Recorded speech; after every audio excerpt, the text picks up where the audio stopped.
Praise the lord. ఈరోజు వాక్యాంశము సామెతల గ్రంథం 12వ అధ్యాయం 18వ వచనం. జ్ఞానుల నాలుక ఆరోగ్యదాయకము. ఆమెన్. ప్రభు ఈ వాక్య భాగం నుండి ఈరోజు మనతో ఏం మాట్లాడుతున్నారో చూద్దాం. సామెతల గ్రంథకర్త సొలొమోన్ చాలా వివరంగా జ్ఞానుల నాలుక ఆరోగ్యదాయకము అంటున్నాడు.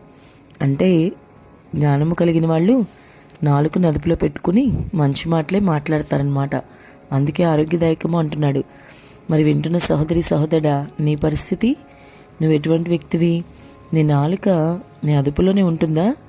కత్తిపోటు వంటి మాటలు ఒకవేళ నీ నోటి వెంట వస్తున్నాయేమో. ఇతరులకు మేలు కలిగించే విధంగానే నీ నాలుక ఉందా? నోటి మాటలు ఆ విధంగానే ఉన్నాయా? నీవు నీ నాలుకను ఆరోగ్యదాయకంగానే ఉంచుకుంటున్నావా? లేదంటే నీ ద్వారా క్రీస్తుకి అవమానం వస్తుంది. క్రైస్తవుడివైన నీవు క్రీస్తులాగే అన్ని విషయాల్లో ఉండాలి. ఆయన సారూప్యంలోనికి ప్రతి క్రైస్తవుడు కూడా మారాలి. అలా మారితేనే ఆయన రాజ్య వారసత్వం ఉంటుంది. క్రీస్తు వలె సాత్వికమైన మాటలే నీవు మాట్లాడగలగాలి. చాలామంది క్రైస్తవులైనప్పటికీ కూడా కత్తిపోటు వంటి మాటలు పలుకుతారు. ఎదుటి వాళ్ళకి కత్తితో దించినట్లే మాటలతో గాయపరుస్తూ ఉంటారు. అది క్రీస్తుకి ఇష్టం లేని పని. అటువంటి ఆలోచన, అటువంటి ధోరణి నీలో ఉంటే ఇప్పుడే నువ్వు విడిచిపెట్టు. ఇతరులను గాయపరిచే విధంగా కాదు. ప్రతి క్రైస్తవుడు ప్రేమను చూపించాలి. క్రీస్తు ప్రేమని చూపించగలగాలి.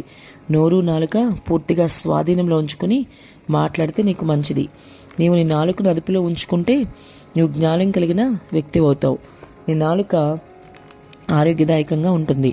నీ మాటలు ఇతరులను క్రీస్తులోనికి నడిపిస్తాయి.